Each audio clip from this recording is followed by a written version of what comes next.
examined. Yes. And with your permission, you would allow one or two of us to undertake the process of motion. You are the senior most, I believe. Yes, You I'll start and I think you can do it. I'll make submissions on some articles in the Constitution, Your Honor. But I thought he had said, unless I didn't get him Yeah. that they have complied with the High Court directive granting him custody so that he is now free. Yeah, Your Honor, And but the High Court still. said that he'll be reporting. You said This year you can get out at noon. senior, when you have the order of the High Court to be. I do have it. that is what happens. Yeah, so I thought I had him say that I don't have the order of the High Court. I had him say that he is now free and he should be reporting to the DCI daily at noon. That is what I had. Yeah, that is the position, Your Honor. So based on that submission, will there be any need to further engage the senior Orengo? Just And senior Orengo can. Yes, because the High Court, as it should, Yes. if there was going to be a trial or charge, it is this court which has jurisdiction. Yes. And then with the matters that have been placed before you, and considering the provisions of the Constitution, you can make appropriate orders, considering the fact that there may be no basis at all whatsoever to make the suspect subject to these proceedings. And if your Honor agrees, I can proceed to this one. It's okay then. Because our position is that these proceedings before you, if you can persuade, should not take place. And if the High Court had absolute authority and jurisdiction on this matter, they have not referred this matter to your court. Because this is where the misdemeanor application will be. If there was a charge in prison, then it will not be dealt with in this court. Yeah, so you may proceed with the process.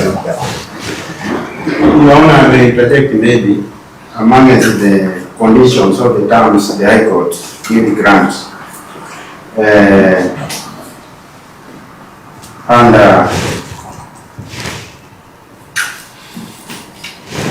Point 4.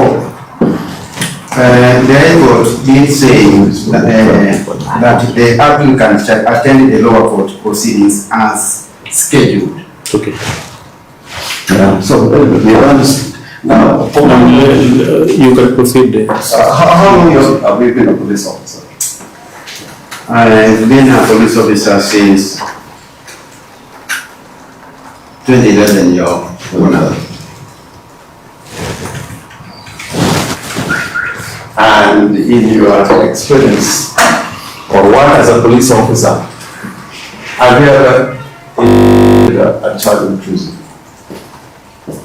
Your Honor, Have you ever investigated? Your Honor, this is my first time I'm investigating a charge of You can prison, yes or no, so that we don't take no, Your Honor. You've never.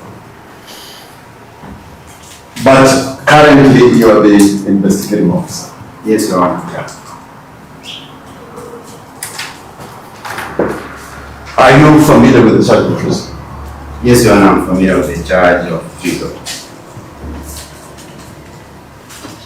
And that in a charge of prison, you need to demonstrate an overt act. Yes, Your Honor. Which is spelled out. Yes, Your Honor.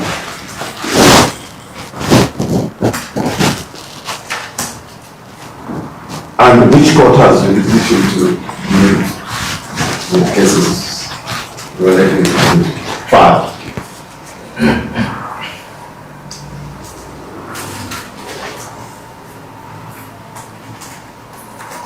Your Honor, I understand.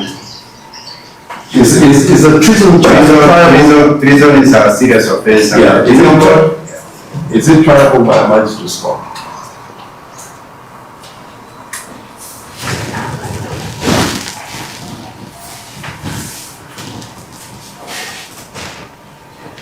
You know, the chief inspector Yes, sir. Yeah, and imagine that before you engage yourself in a process of investigating a serious charge like this one, you would know where you should take that charge or deal with that charge.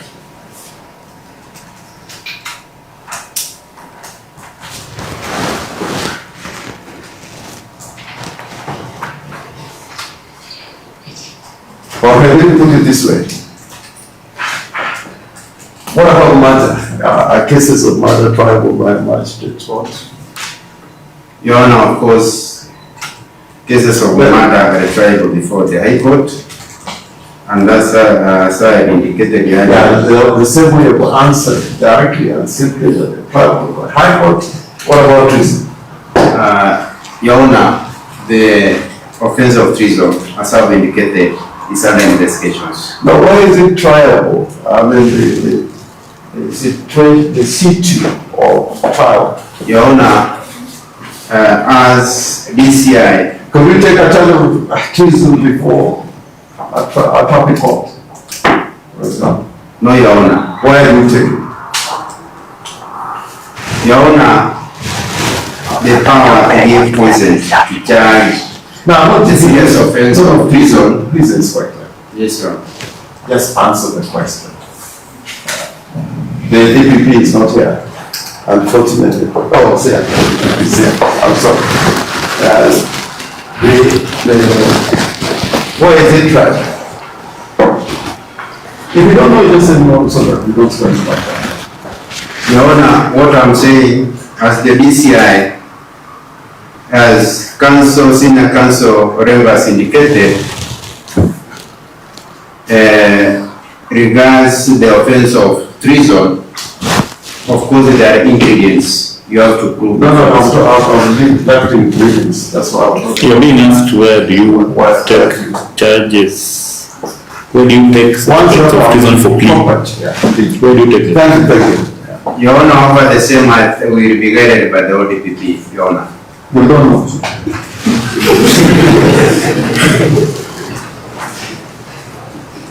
You know, 30 years ago I was dealing with a case as serious as this. No, just cross-examine further, then you'll submit. It will be either that way. Yeah, okay. Then tell us. So you are waiting for the ODPP guidance. Of course, Your Honor, as I've indicated, treason is a serious offense.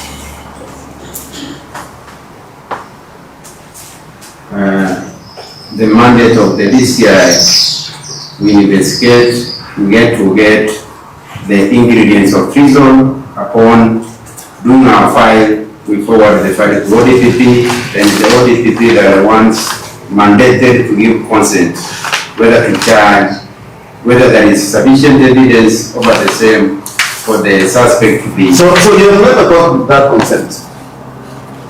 So far, Your Honor, we have not. The matter is under investigation. The matter is under. As I have indicated, we are requesting this honorable court, Your Honor, to. Inspector, I want to ask you. Yes. Because you know, it takes time. The ODPP has not given consent to charge the suspect with the offense of treason. Has it? It has not, Your Honor. It does not. And as a matter of. No, that is enough. That is enough.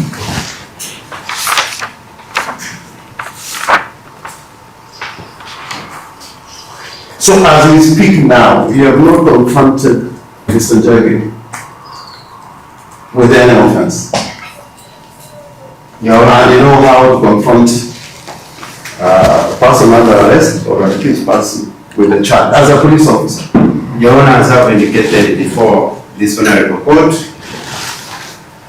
we did confiscate. Have you confronted him? You know what the police want to do when you have a case against somebody you place under arrest. There is a valid or an intended charge before you put him into custody. Is there anything you've done in compliance with the law? Your Honor, based on the viral video. Is there anything you've done? Have you, for example, read him a charge under caution or under inquiry. Have you done? Of course, Your Honor, no, we have not done that. Not done. That is why we did No, it. that's enough, that's enough.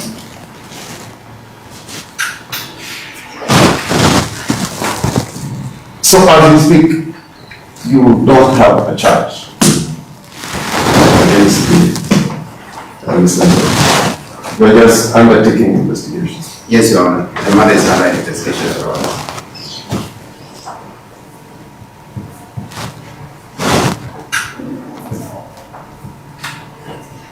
As you made the application to this court for holding Mr. Njagi for a number of days, did you do it as the investigating officer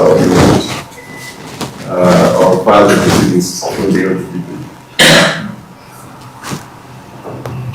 Through the misdemeanors criminal application we did make, that is A368 of 2026, Your Honor, we did cite the citations.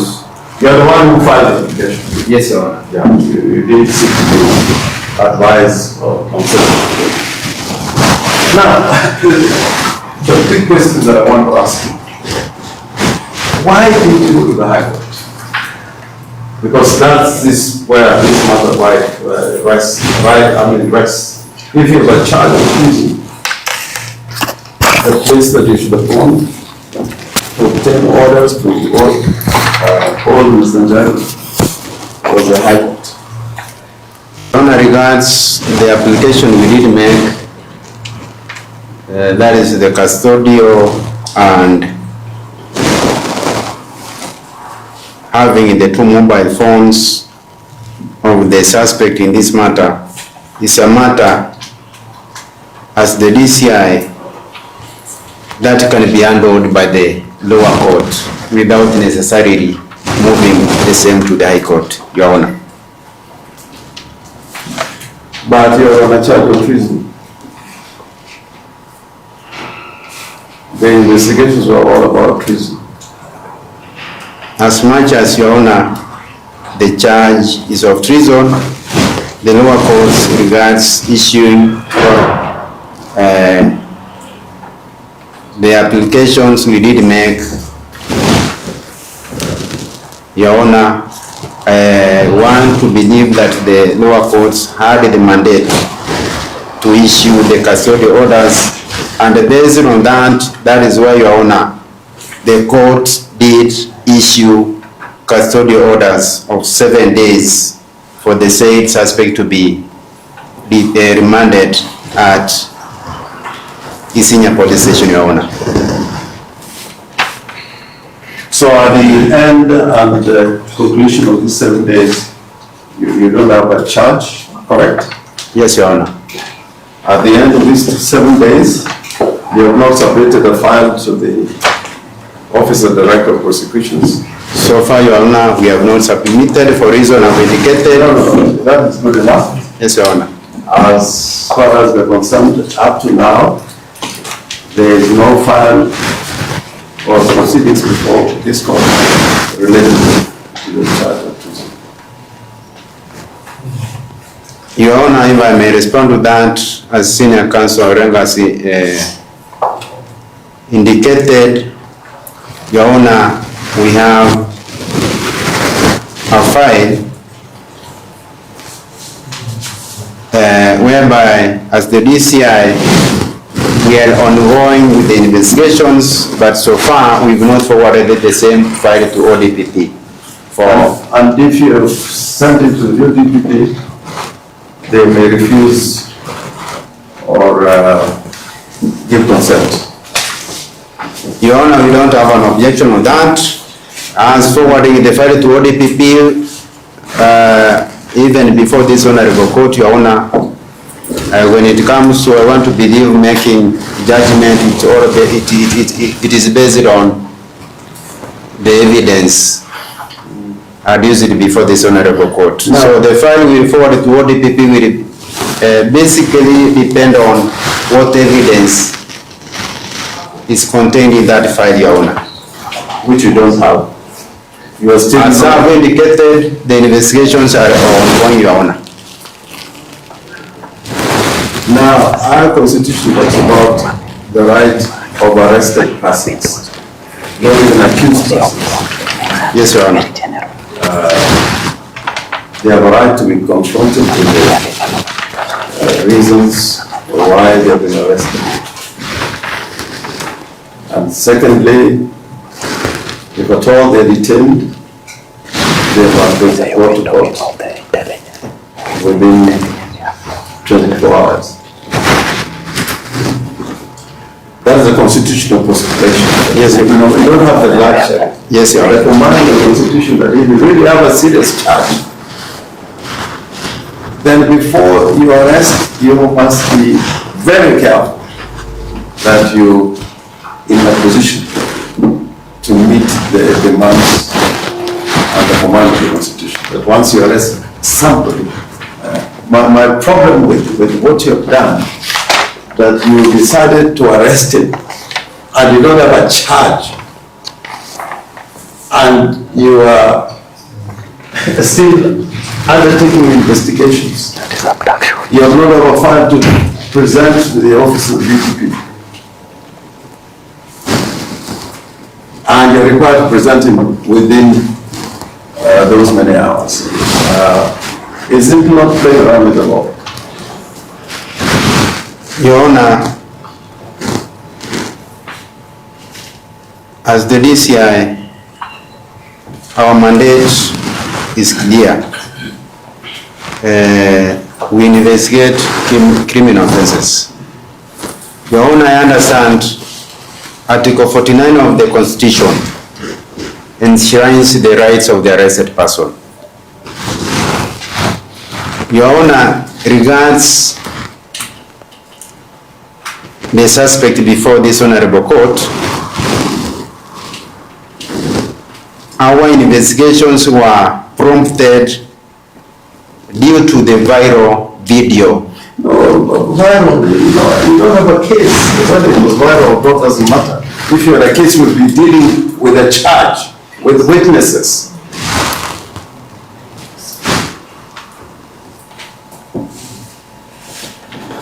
That is why, Your Honor, when we presented the miscellaneous criminal application, based on our application, the court did grant us custody orders. You know, a lot of times when you bring a murder court, there's a presumption that you have a serious case. You have a cognizant case. The courts do give orders with respect to good faith. But here we are now in circumstances where you are enjoying a court order of keeping an innocent person, because the law is that there is a presumption of innocence. You don't have a charge. You have not confronted him in the manner prescribed by the law with any charge. Their investigations are incomplete or there, and you are still carrying out investigations. And you don't know when those investigations are going to be accomplished. I have already indicated before this honorable court that within 14 days of which the High Court did grant bail to the suspect, if the court so grants that the miscellaneous application we did make remains open for justice to prevail. Justice to prevail, somebody stays in jail for 5 days in custody, police custody. For 5 days, there's no charge. The ODP is not seized of the matter because prosecutions are handled by the office of the editor of the director of prosecutions. And on the 7th day, you still don't have a charge. Don't you think, as my other friend, Honorable Babu, Owino, was saying in another case we did last week, that you are using the ammunition of the law to impose upon him a punishment that is not justified in law. I mean, how do you account for those 5 days? Without a charge. I mean, if you had a charge, I would understand. Your Honor, maybe I may ask the Senior Counsel. The DCI, our mandate is clear. Is You will save us a lot of time. Yes, Your Honor. Response to the questions you're making. Yes, Your Honor. Just do that. As the DCI making the applications to allow us time to complete investigations, Your Honor, I want to believe. So the way you rather arrest people and keep them in custody and say, let us investigate. That is not the case, Your Honor. It was based on reasonable grounds that the said suspect before this honorable court is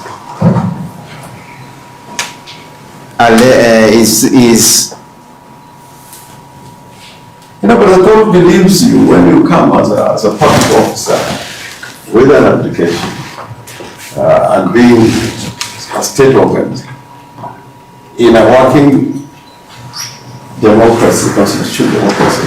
The presumption is that you're doing everything in accordance with law.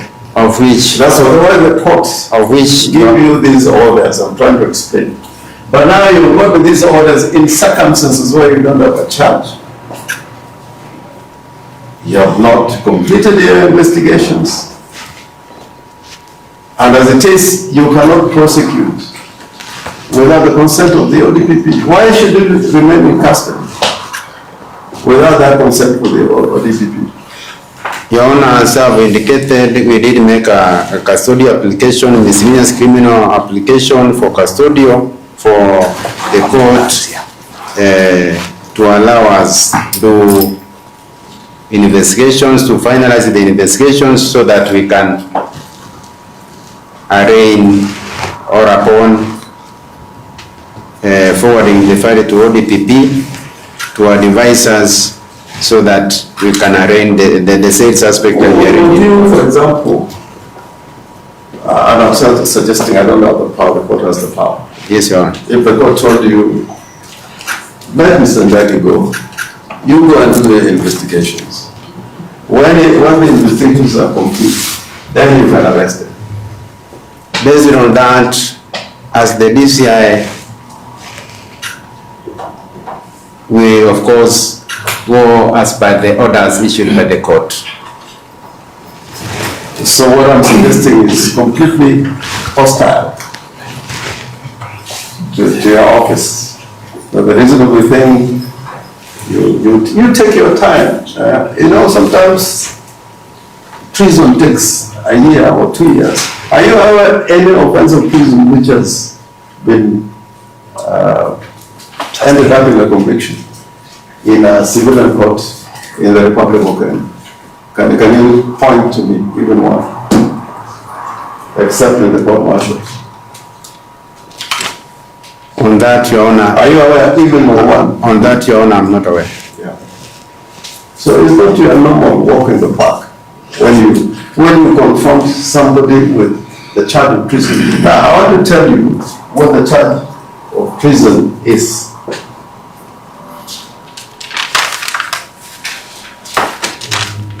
To imagine, encompass,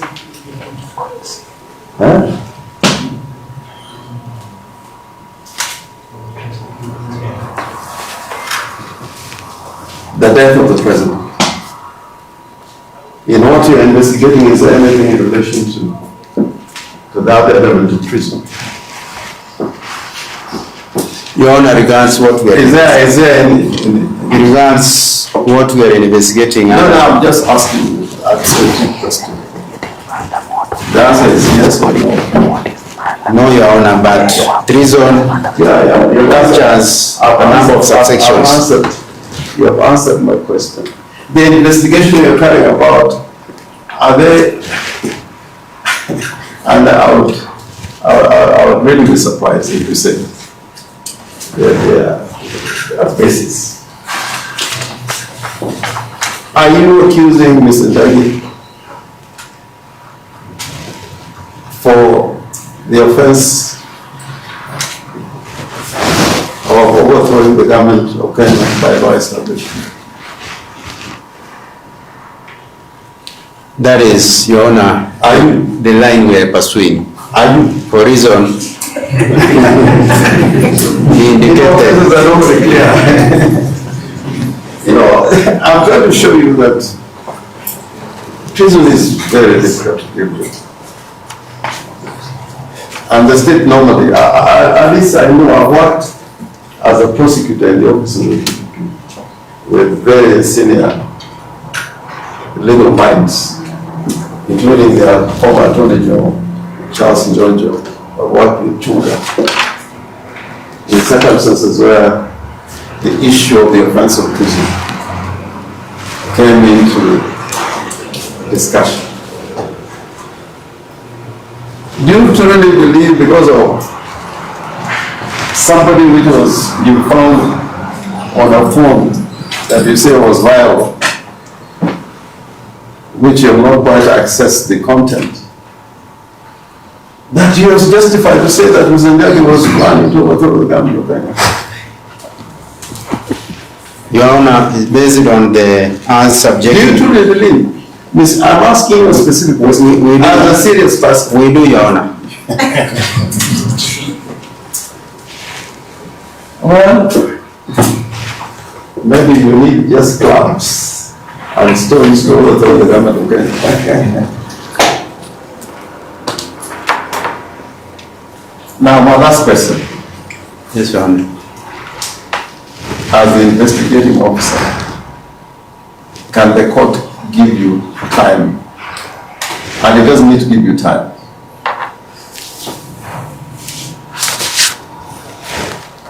Can you be comfortable with the court terminating these current proceedings, because they are proceedings to nowhere, there's no destination, and you're giving a time to investigate, so that Mr. Njagi does not have to report every day, you know? Why should he report? He's not an accused person. He's not be charged with any offense. Why should he be going to the police station when there is no offense? But you can have your time. And if you're ready with the charge, we can come here tomorrow and confront those charges. Why don't we do it the proper way as postulated by the Constitution? You bring a charge, and then we deal with the charge.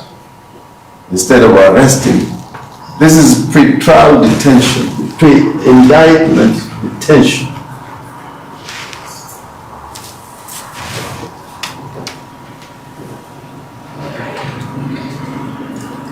And if you are part of the conversation during the making of this current constitution, Article 49 was meant to deal with the old practice where the police will detain somebody on a holding charge. It didn't matter what the charge will be eventually, but I'll put it to you, you don't have a basis for holding him on any charge, and for any, you don't have any reason to undertake these proceedings, including the miscellaneous proceedings that you brought before this court. And this proceeding should be terminated until you are ready to come to court with something we can answer to. Do you agree with me? Your Honor, I do not agree with the Senior Counsel Orengo. My prayer before this court, Your Honor, is to make the miscellaneous criminal application remain open as we continue with the investigations. Get the cyber forensic report from DCI Department, Your Honor. Okay. Mr. Njagi, I want to ask a question.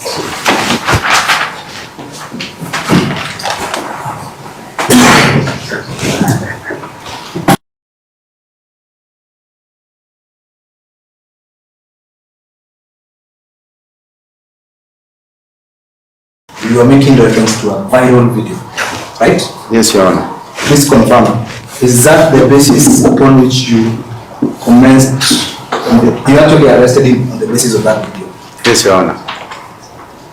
And is that video part of the annex just presented before this honorable court when you presented the miscellaneous application? Your Honor, Just in case, is that video annexed to the affidavit? Even a link to that video? Was it? so far, Your Honor, no. Thank you. But in the miscellaneous application, You confirm that you did not. That is all I need. You've watched the video, of course. Yes, Your And, Honor. you made reference to two very interesting ones, Mandamoto and Mapinduzi. Yes, Your Honor. Yes, Your Honor. What is your understanding of the word Mandamoto?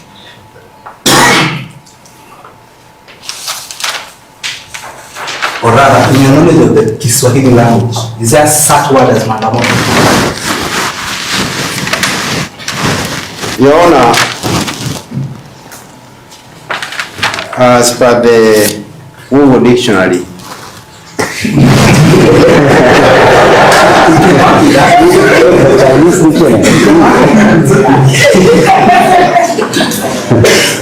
Your Honor, as per the Google dictionary, Mandamoto of course means use of chaos, unrest, situations involving fires, destruction, or disorder. You confirm that is according to Google Dictionary. And the Mapinduzi, Your Honor, of course, refers to a revolution or possible change in the government throughout coup. And your authority for that is Google.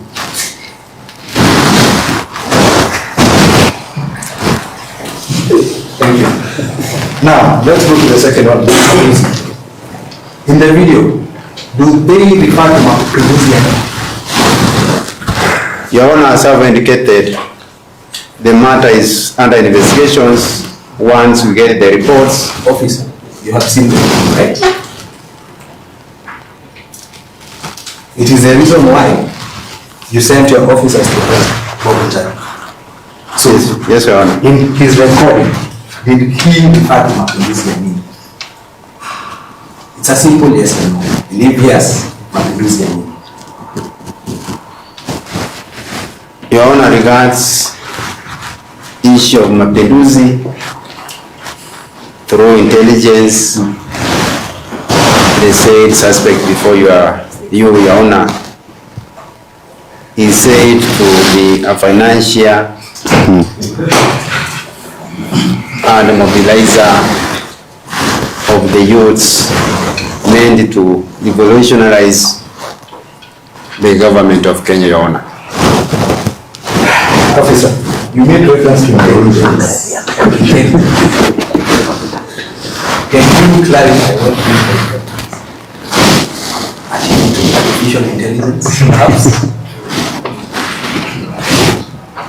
Or rather, let me make it a little easier. What is the source of intelligence?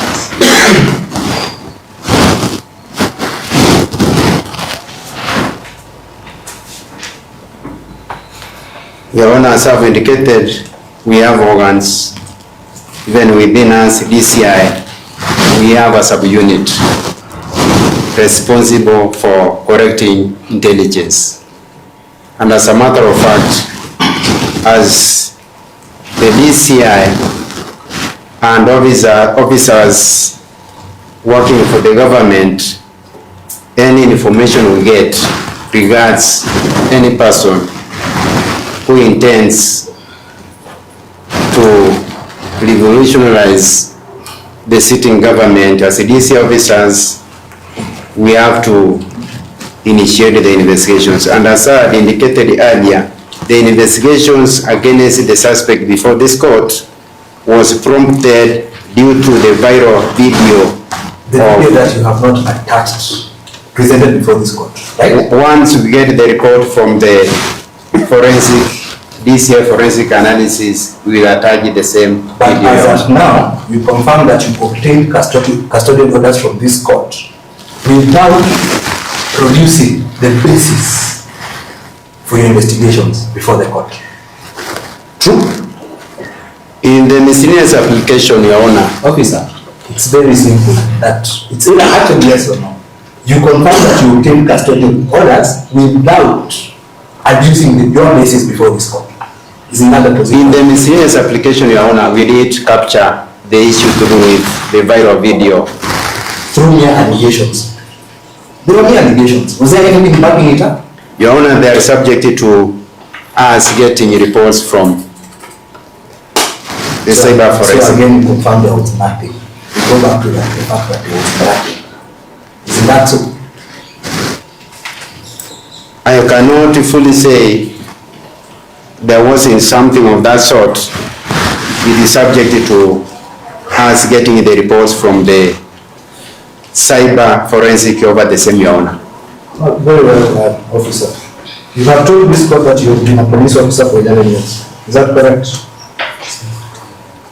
I joined the police 2011. Those are, So it's actually more than 11 years in court. yes, Your Honor. So in your experience, officer, what is the procedure? What is the procedure when you get a report of an offense? Your Honor, police officers, upon getting a report at the occurrence book, the standard procedure, of course, Your Honor, is to investigate the said offense. Then thereafter, of course, you arrest the suspect. Isn't there? Your Honor, in this case, Andy, allow me. Isn't there a step that you're skipping between investigation and arrest? we are not skipping anything, Your Honor. If I may maybe pose a question, if you may allow me, Your Honor. Unfortunately, and one posing questions here right now. Please allow me. What leads you to arrest a suspect? After conducting investigations, what will lead you? You would have known about the question, then we see whether Very well. the answer. Your Honor, the question I wanted to ask as police officers, our mandate, of course, is to maintain law and order. Okay. If the council, for instance, as police officers, the presence of police officers, you see person A hitting person B, you need to conduct investigations so that you can arrest that person. And is that scenario applicable in our present circumstances? In this case, what I'm saying, the treason offense is a cognizable offense, and the police officers, we need not to, you can arrest as investigations are being done. That is why we did make the miscellaneous application, and the court did grant the custodial orders over the same, Your Honor. Officer, are you aware that for you to arrest a suspect, your investigations must have established a reasonable suspicion? Isn't that the law? Yes, Your Honor. In this case, we had reasonable grounds based on the viral video, whereby the suspect before this honorable court indicate that come 25th June 2026 regards the commemoration of the Gen Z that they were to have maandamano mapinduzi, Your Honor. Therefore, you confirm to this court that you moved on the basis of mere words, right? Your Honor, as I've indicated, The matter is under investigations. We have subjected the mobile phones for forensic analysis. Upon getting this report, we will forward the file to ODPP, Your Honor. And officer, from that response, what I'm getting is that you admitted to court that you went through things the wrong way. You first arrested and now you want to do investigations. While the law provides, you are supposed to investigate, find reasonable grounds, and then effect the arrest. So from what you just told the court is that you arrested and now you want to investigate, right?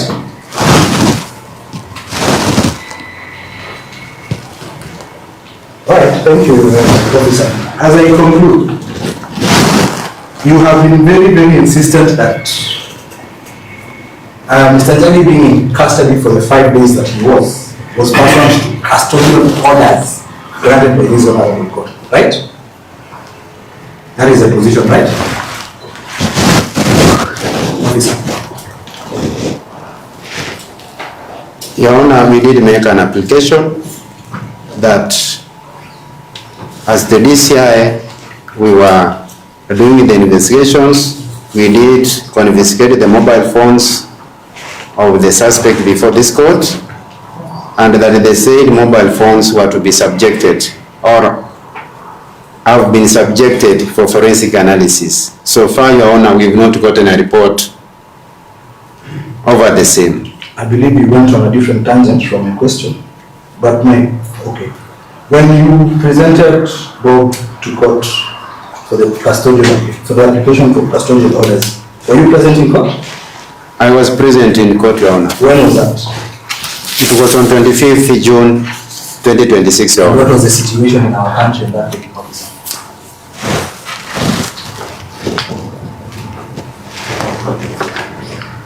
You confirm that police officers had located and barricaded roads all over the country.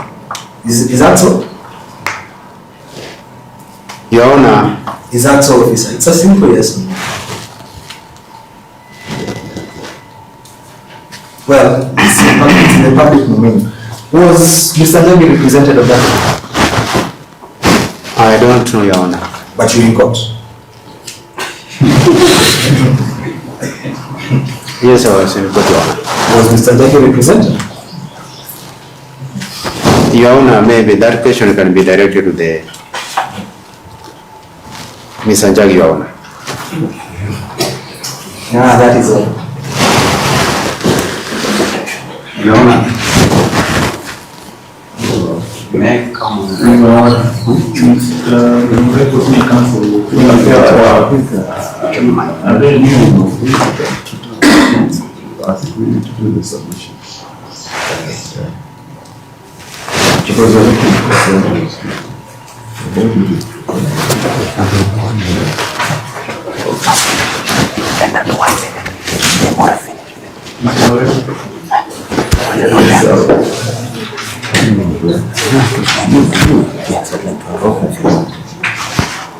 colleague here will ask Joseph Owino Mugaso. Wacha kupatie tu.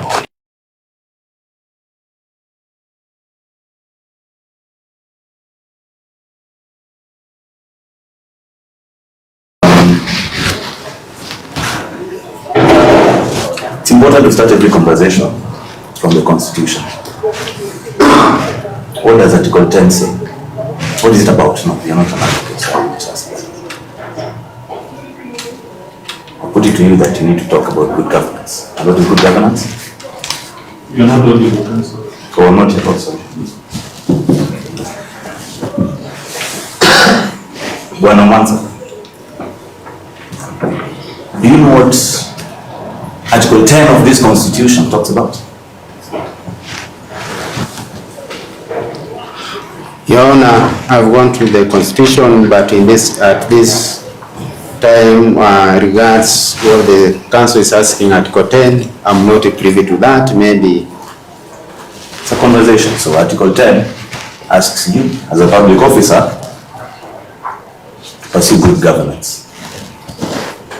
Now, it is quite clear that you made an arrest and you came to court and you sought orders to detain someone without probable cause. Probable cause. You don't see reason, but then that is not my point.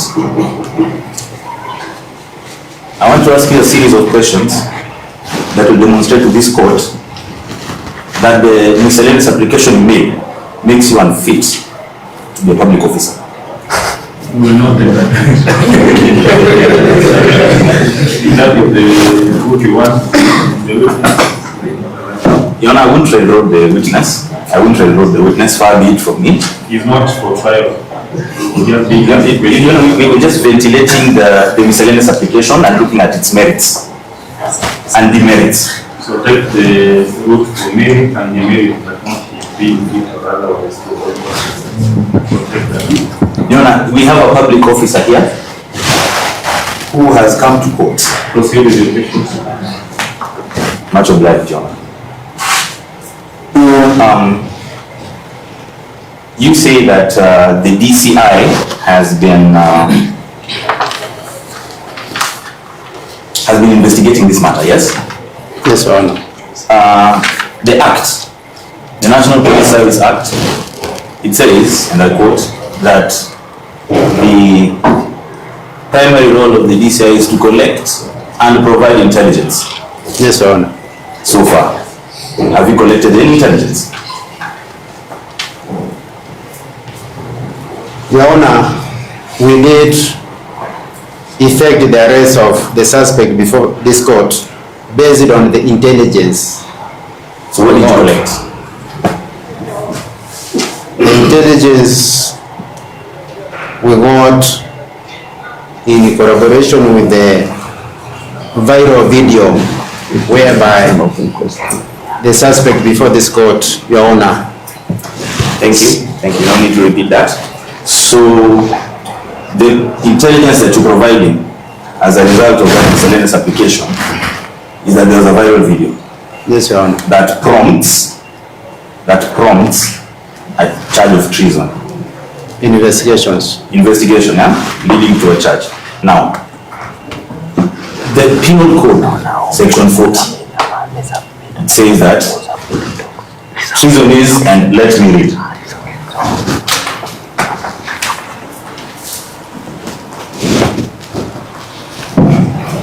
Apologies. Treason and allied acts. It's a composition.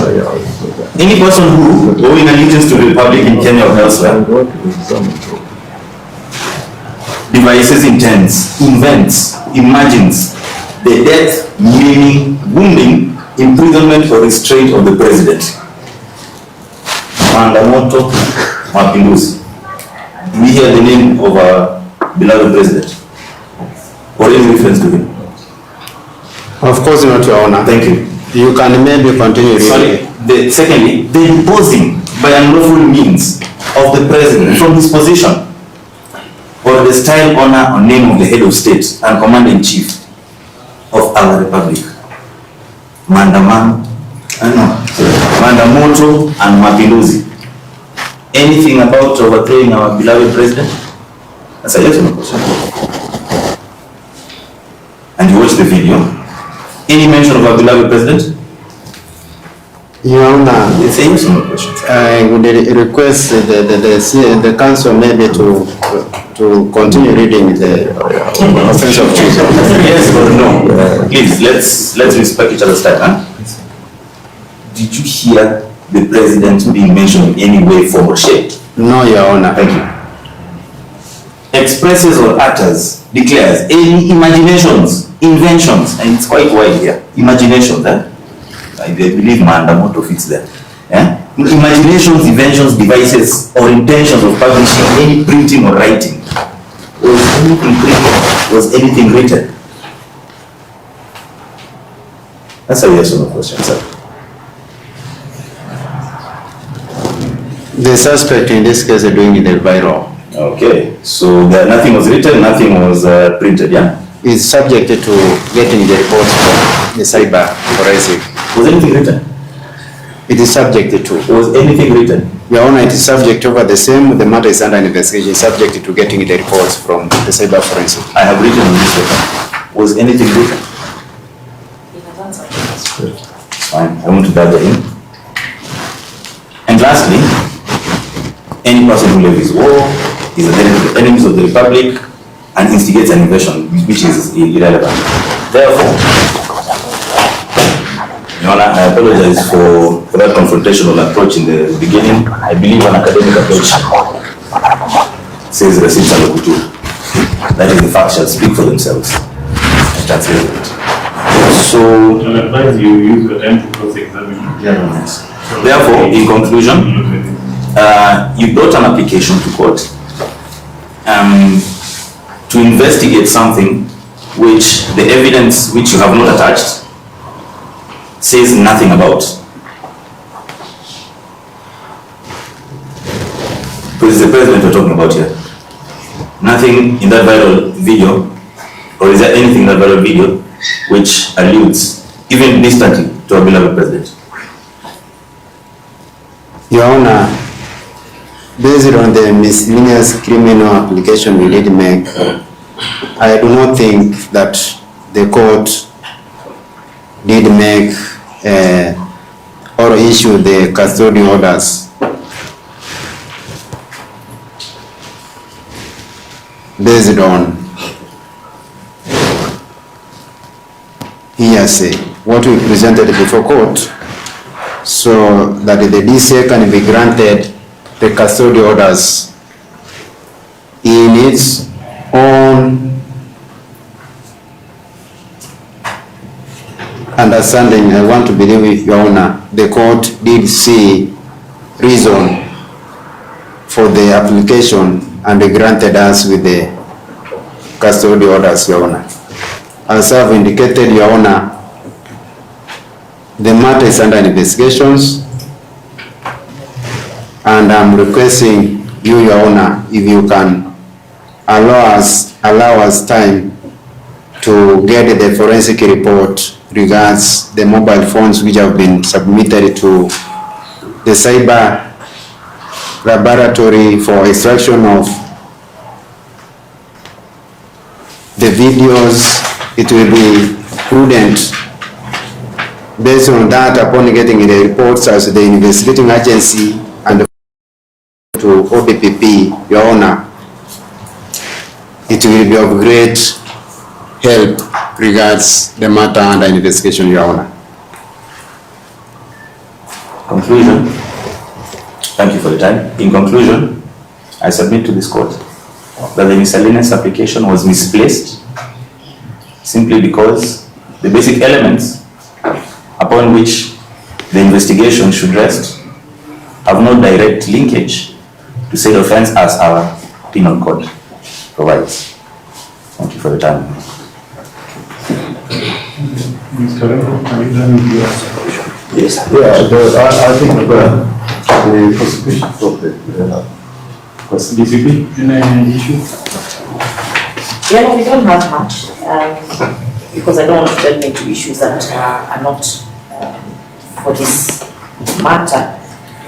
Our views, Your Honor, are that the DCI are requesting very simply that they be allowed to continue with the investigations, which investigations would include availing the investigation file to our office for directions.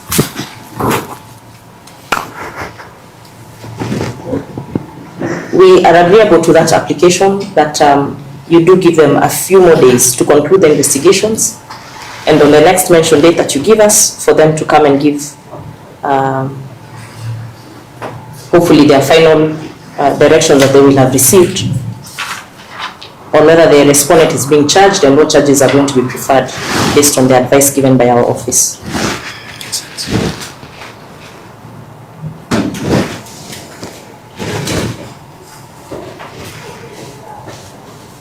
Your Honor, the respondent is already out on cash bail as ordered by the High Court. That will continue we will maintain that position. I believe the High Court matter also has mentioned it. for them to confirm their issues. So I request that we mention this matter. The respondent continues to comply with those orders of the High Court to report every other day to the DCI. And then we give us a mention date in this matter for final directions in this matter on the investigations. I think the officer does.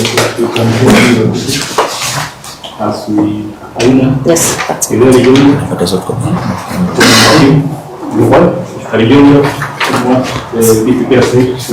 we went wherever is under. We thought she was going to. Thank you very much, Your Honor.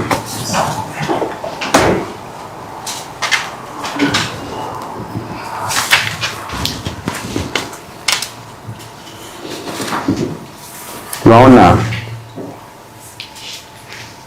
we are so disturbed by the manner in which the state is handling this matter. Just as a joke, Your Honor, because they did come before your sister, Honorable Susan, Your Honor, with a miscellaneous application and custodial orders were given. They requested for 14 days, and Your Honor, 7 days were given. And the court, in its own wisdom, believed that 7 days were sufficient for the DCI to conclude their investigation and charge one Bob Njagi. And then again, Your Honor, today we are being treated with infertile imagination. There are further days be given time, and they are not even telling you the amount of time that they require, Your Honor. If you want to know that the DCI is a joke, Your Honor, you are told that give us days. We will not use those words to refer to state agencies. Your Honor, I'm not clear. you are clear. Okay. Your Honor, you are being told that we need more days. We don't know until when, 2050, 2100. How long do investigation? Your Honor, please stamp. This is a court of justice.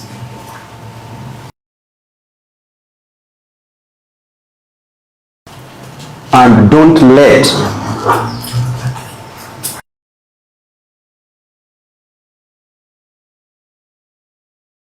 me. There is no, the doctrine of specificity. They are not specific on what they want, but they are just telling us that they want to investigate. Your Honor, the norm should always be arrest, should always be investigate, make arrest, arraign. Then they are starting with arrest, put in the custody, then investigate. Your Honor, that is not the order of doing things, because that is infringing and violating on serious constitutional principles.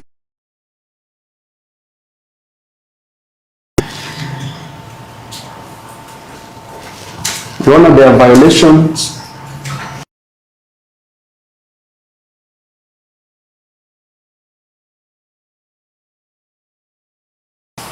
which states that an arrested person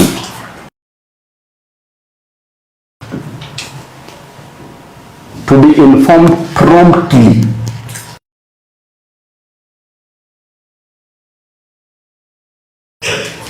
he best understands of the reason the arrest was made.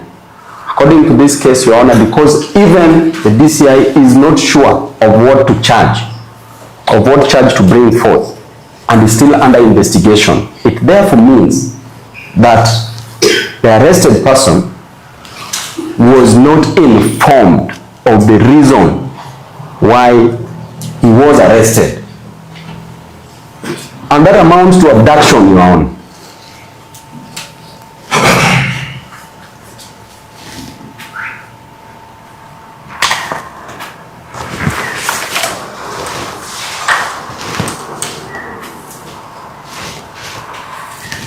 Article 50 of the Constitution, Your Honor,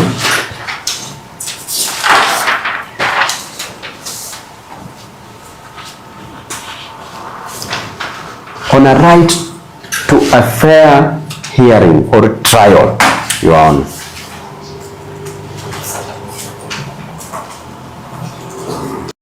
This right cannot be limited, Your Honor, under Article 25C of the Constitution of Kenya.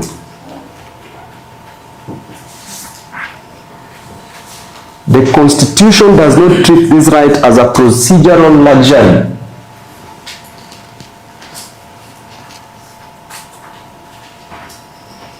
but instead it treats it as an indispensable pillar of justice.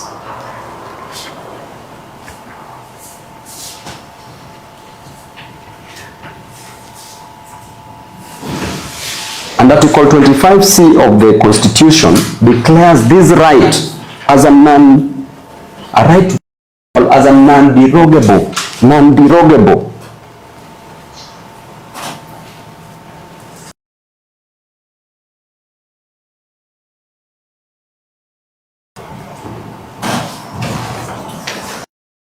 Right that must survive political tension that is being treated before us. Because Bob Njagi was arrested on the 24th day of June, just a day before the Maandamano, which is also enshrined, allowed in the Kenyan Constitution, right to picket and present petitions.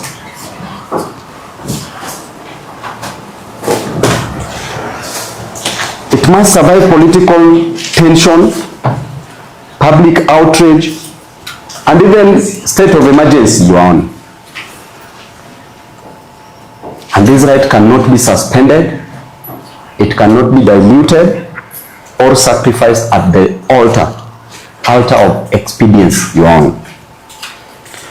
Further, Article 50, subsection 1, Your Honor, of the Constitution guarantees every person the right to have any dispute determined in a fair and public hearing before an independent and impartial court.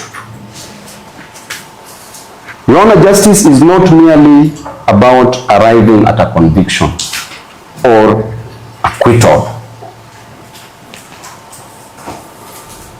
Justice is about ensuring that the road to that decision itself is fair.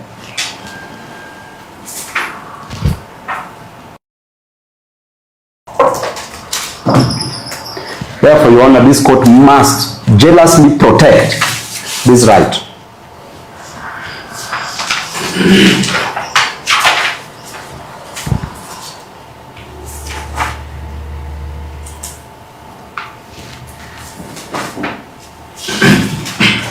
Your Honor, the state possesses immense investigative machinery, unlimited resources, and coercive powers.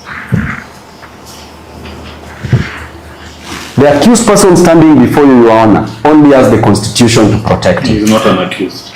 The arrested person standing before you, Your Honor, only has the Constitution to protect him.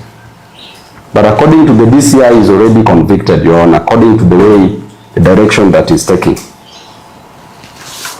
Your Honor, I want to talk to you about administration of justice, Article 159.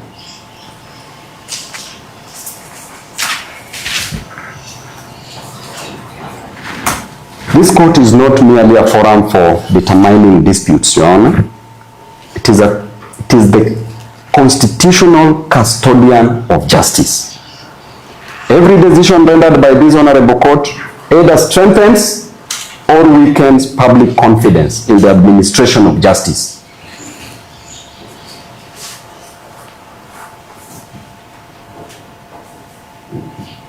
Article 159 of the Constitution provides that the judicial authority is derived from the people, and shall be exercised in accordance with the Constitution of Kenya.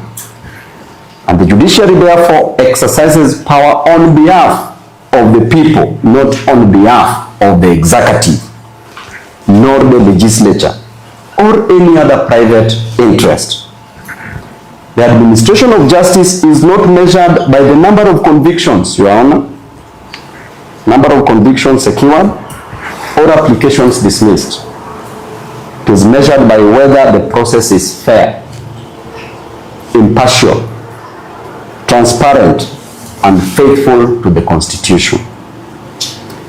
Your Honor, justice administered under pressure ceases to be justice. Justice administered in fear ceases to be justice.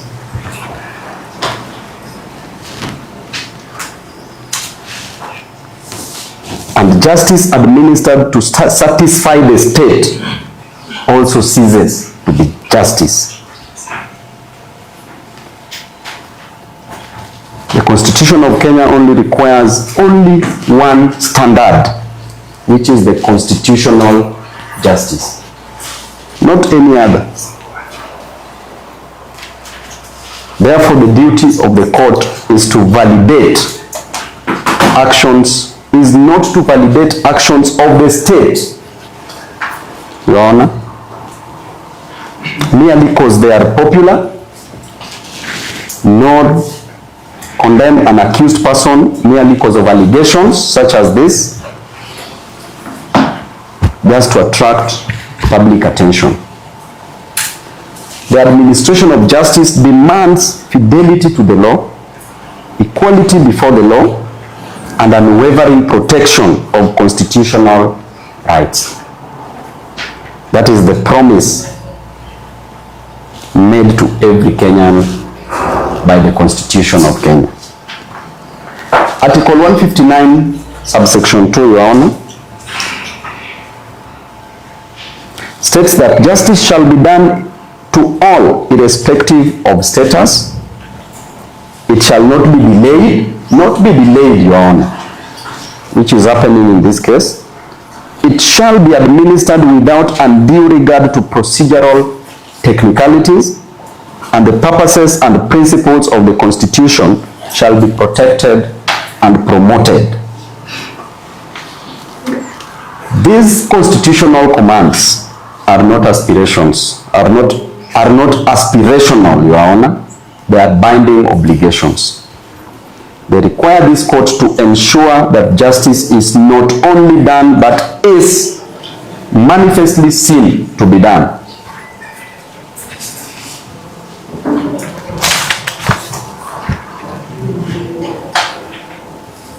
And Your Honor,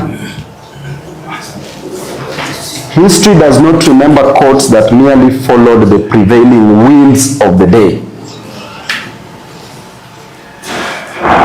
It remembers courts that upheld the Constitution when it mattered most.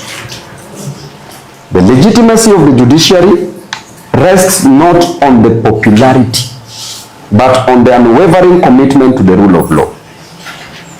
We therefore, Your Honor, respectfully urge this court, Honorable Court, to administer justice in accordance with the Constitution,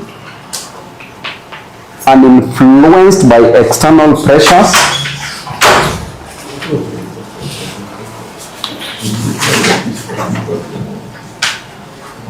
and to reaffirm that in Kenya, the law remains supreme over power.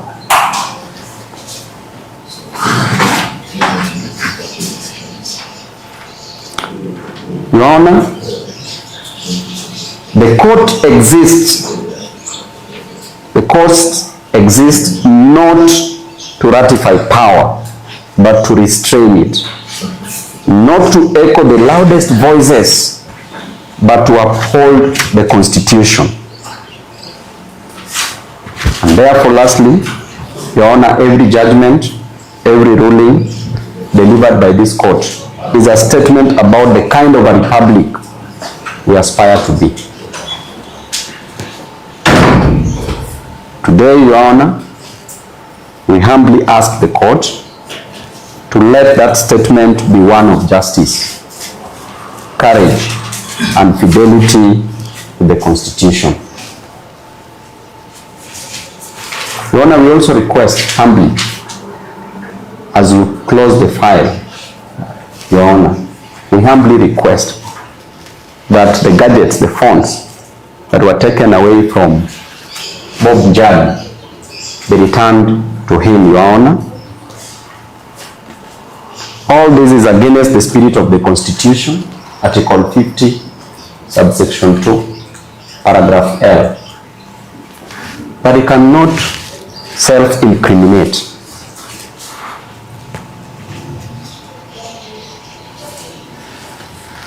And authority to that effect is Wilmington versus the DPP in the UK, 1935, AC 462,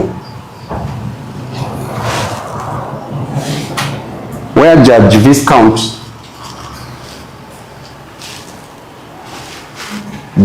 Sankey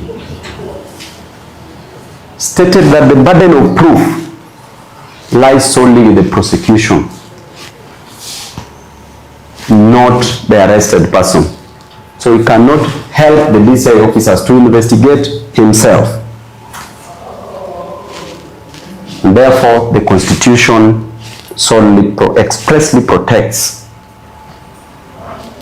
Bob Njagi from being compelled, directly or indirectly, to furnish evidence that may incriminate him.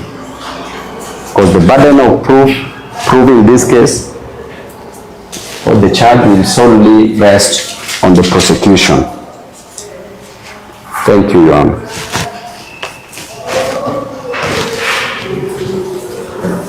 Are we done with your team now? Yeah, I don't know, unless it is up to you. You know, I'm inclined to, let's say that, Syrian command, were you calling us online? Yes, and I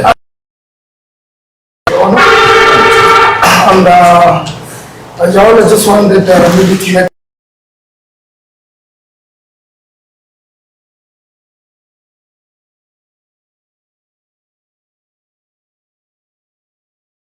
on the CPC Cap 75 laws of Kenya, which lies with you, the discretion in that section lies with you, as to hold anyone pending investigations, Your Honor, and that what they seek to charge with, Your Honor, is under section 40 of the Penal Code, Cap 63 of the laws of Kenya, which is treason, Your Honor. And Your Honor, all around, what treason looked like a long time ago has now changed, Your Honor. Because this was compassing, imagining, inventing, devising. Your Honor, there's no investigation which can come up with what is happening in somebody's brain at any one given time, unless there's clear indication. Your Honor, you cannot commit treason unless you have an army of your own which you have set up, you have guards, and it can easily be seen that one overthrow the government. Therefore, I am pleading with you, Your Honor, now that it's already been admitted to the order of the High Court, that whatever is being sought today be denied. Bob Njagi has a history of fighting for human rights. He's been detained many times, Your Honor, and we have gone to the High Court. And